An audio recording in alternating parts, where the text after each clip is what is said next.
So welcome back to another video of Sparkflows with Databricks integration. So we are going to see one workflow where we are going to read from the Databricks table. Let's quickly look at the table. Let's get a preview of the table. And this may take a couple of seconds for the data to be reflected in the UI. So let's wait for a few seconds.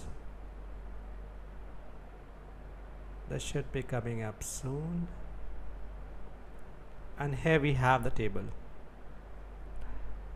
So we have integrated Sparkflows with the Databricks table, and we are going to do some dropping of columns, printing the rows, and then ultimately we are going to just save in another table. So in this case we are going to override the table just for the sake of the demo. So let's go ahead and execute this.